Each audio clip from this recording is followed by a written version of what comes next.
Bonjour et bienvenue dans cette nouvelle émission dans laquelle je vais parler de différents types d'investisseurs. Alors vous savez, il y a plein de moyens de classer les investisseurs entre eux. Ici, j'ai pris un moyen assez simple en fait, mais vous allez comprendre où je vais en venir plus tard.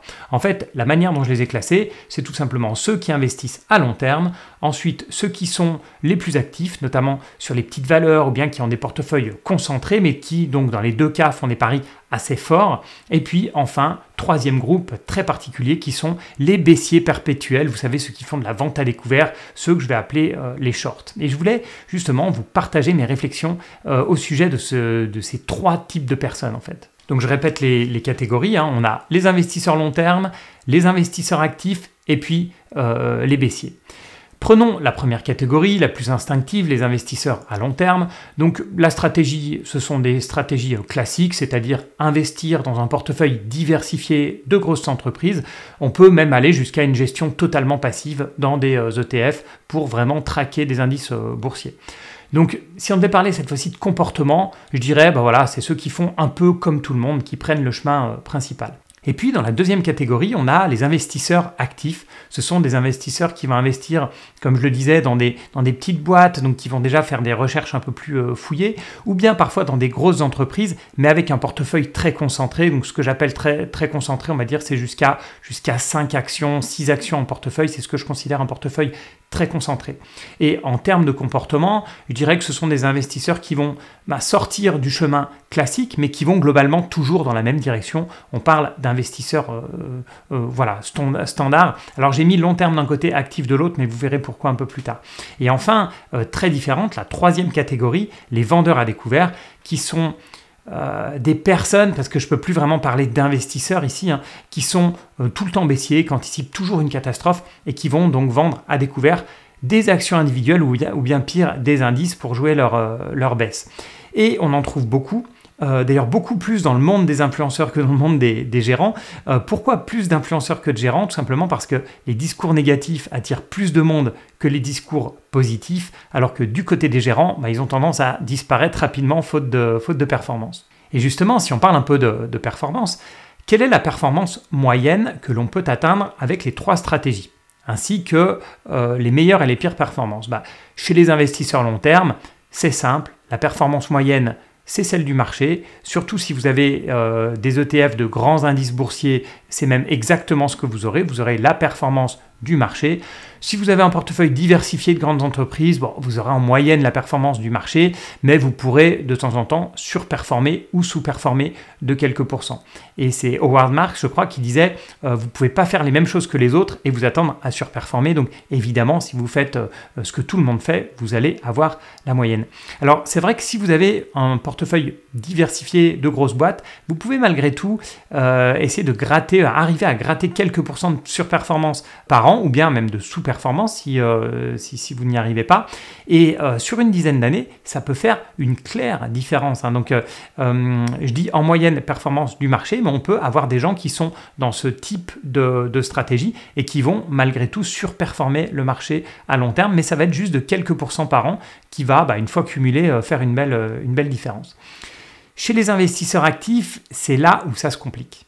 Parce que la performance moyenne va être en dessous du marché, mais vous pouvez réellement surperformer ou sous-performer le marché et de manière très large. Vous pouvez battre le marché de 10, 20 ou 30% ou bien le sous-performer du même montant. Et ici, j'insiste, vous savez, j'insiste souvent sur la difficulté de faire de gros paris sur le fait d'avoir un portefeuille très concentré. Je dis souvent que c'est très difficile, mais ça, je le dis pas par plaisir en fait. C'est pas pour taper sur la tête de ceux qui vont faire du trading par exemple. Je le dis parce que c'est ce que l'histoire nous enseigne.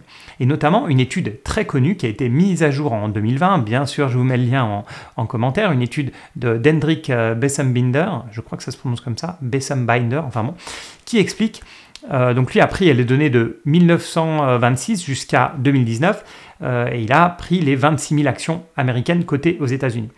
Et donc cette étude, elle montre que 42% des actions ont créé de la valeur pour les actionnaires, et 58% ont détruit de la valeur.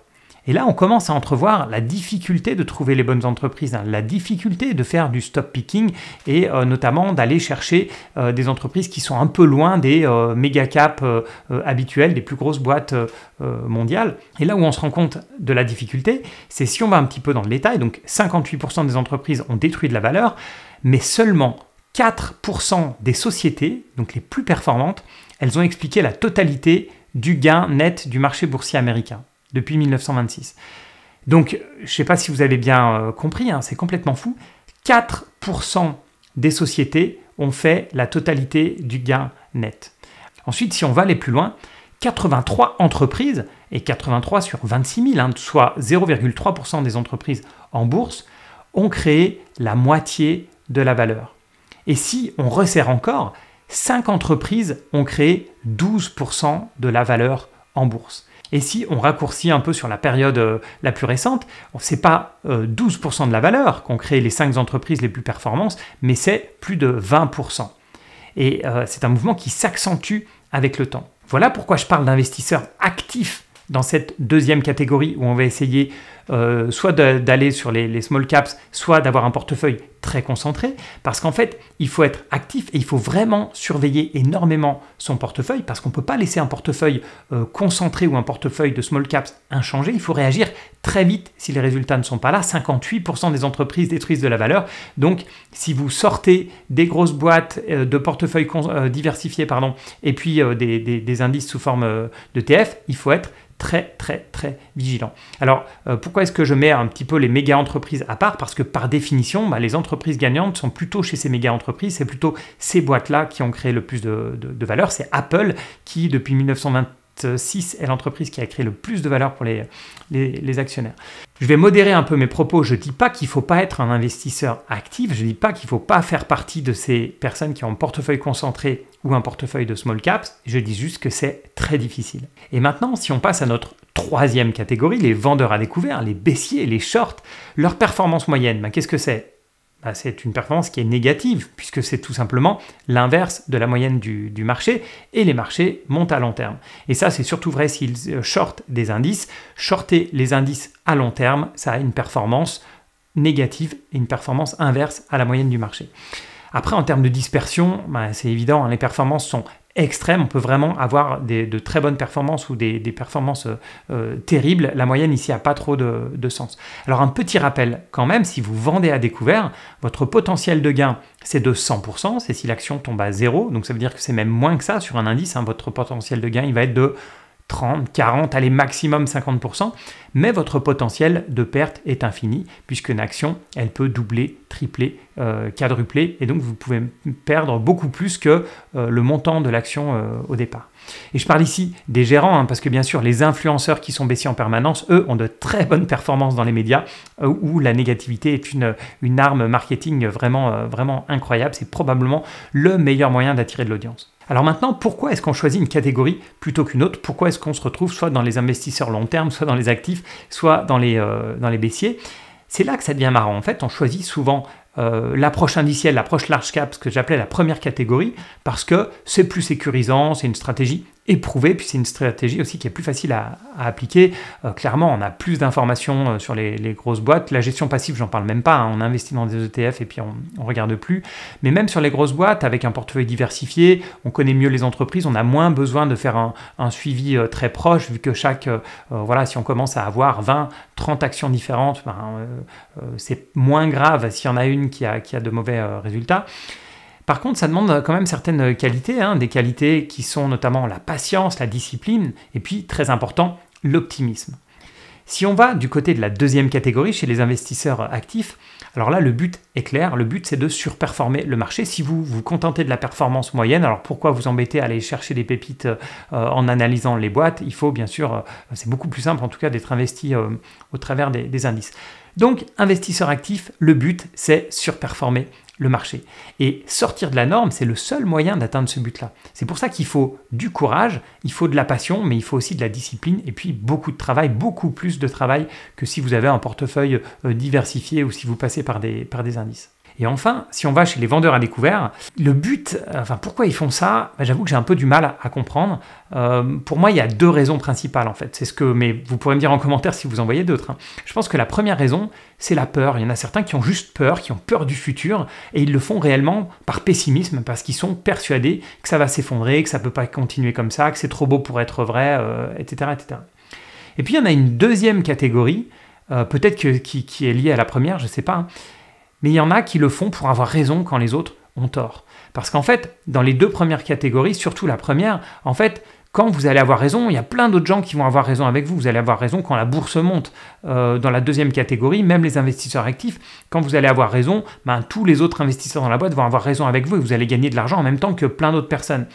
Mais ceux qui veulent avoir raison quand les autres ont tort, ceux qui veulent être des gros gourous, ceux qui veulent vraiment être vus comme des stars, eux veulent avoir raison quand les autres se sont plantés. Donc, comme qualité, je pense qu'il faut d'abord beaucoup d'ego, très très important, et puis comme je le disais, être foncièrement pessimiste, parce que vous êtes quand même, vous remontez le flot, en fait, vous êtes à l'inverse de tous les autres, vous êtes à l'inverse de l'économie, de la croissance, de la démographie, vous êtes à l'inverse de tout en fait. Et vous, où est-ce que vous vous situez? Est-ce que vous êtes clairement dans une de ces catégories, donc soit plutôt les investisseurs, catégorie 1 et 2, ou bien plutôt les baissiers, donc souvent des non-investisseurs qui regardent juste le marché en attendant qu'il s'écroule. Est-ce que vous êtes clairement dans une de ces catégories, ou est-ce que comme moi, vous vous sentez un petit peu avec plutôt un gros pied dans une catégorie et un pied un peu plus léger dans l'autre? Mettez-moi ça en commentaire.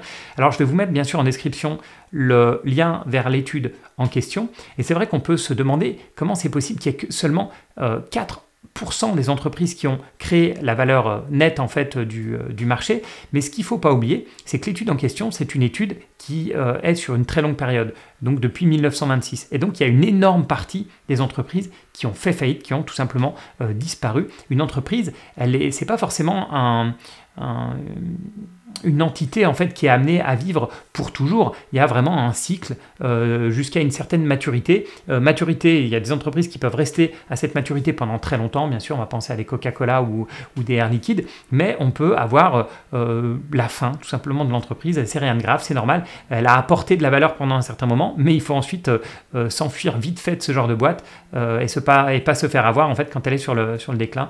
Donc c'est pour ça que sur du très long terme, on a vraiment un nombre d'entreprises qui est extrêmement concentré. Alors comme d'habitude, n'oubliez pas de liker cette vidéo, de me mettre un avis si vous m'écoutez en podcast, c'est vraiment super sympa, ça me motive énormément. Et puis partagez, ça c'est le top du top, partagez si vous pensez qu'il y a des gens à qui ça peut parler, des gens que ça va intéresser. Voilà, merci encore pour tous vos soutiens et moi je vous dis à bientôt pour une autre émission.